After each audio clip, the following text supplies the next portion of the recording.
మూలిగారు.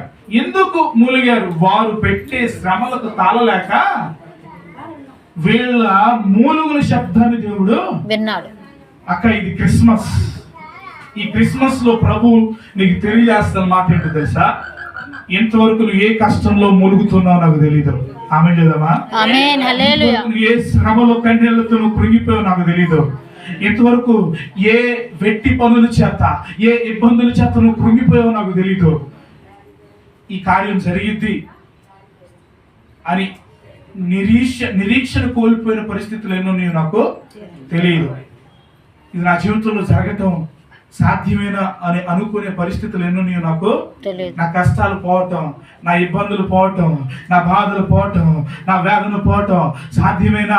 ఎప్పటికీ నేను కష్టపడుతూనే ఉండాలా? ఎప్పటికీ నేను శ్రమ పడుతూనే ఉండాలా? ఎప్పటికీ నేను వెట్టి పనులు చేస్తానే ఉండాలా అని నువ్వు అనుకుంటూ ఉంటే, ఈ క్రిస్మస్ శుభదినాన ప్రభు నీతో మాట్లాడుతున్నమాట. ఆయన నిన్ను ఎందుకు దర్శించాడయ్యానంటే, నీ కష్టాల నుండి, నీ కన్నీళ్ళ నుండి, ఐగుప్తు బానిసత్వం నుంచి నిన్ను బయటికి తీసుకురావడానికి. స్తోత్రం చెప్పొచ్చు కదా? గట్టిగా చెప్పలు పెడదామా?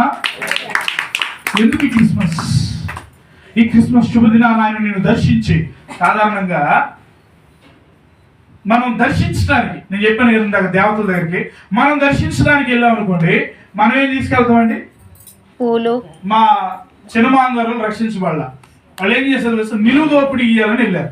ఏమిటంటే నిలువు దోపిడీ అంటే బంగారము, ఇంకా సోకాడు, ఇంకా తీసుకెళ్ళడానికి.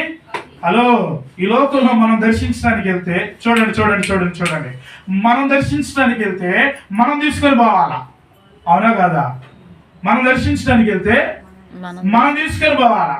ధనం మనం తీసుకొని పోవాలా? బంగారం మనం తీసుకొని పోవాలా? గిఫ్ట్లు మనం తీసుకొని పోవాలా? కానీ ఈ దేవుడు నిన్ను దర్శిస్తే ఆయన విడుదలనే గిఫ్ట్ తీసుకుని నీ దగ్గరకు వచ్చాడు. గట్టిగా చెప్పండి. నువ్వు తీసుకెళ్ళడం కాదు. ఇప్పుడు ఈ దేవుడు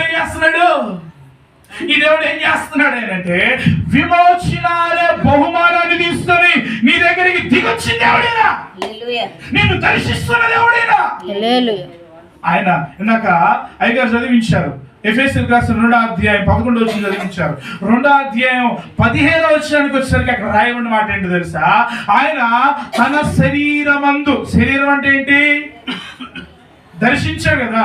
ఎట్లా దర్శించాడంట? శరీరాన్ని ధరించుకొని కనబడని దేవుడు, అదృశ్యుడైన దేవుడు, ఎవరు చూడని దేవుడు, ఎవరు సమీపించని దేవుడు, తేజస్సులో తాను మాత్రమే నివసించే దేవుడు శరీరాన్ని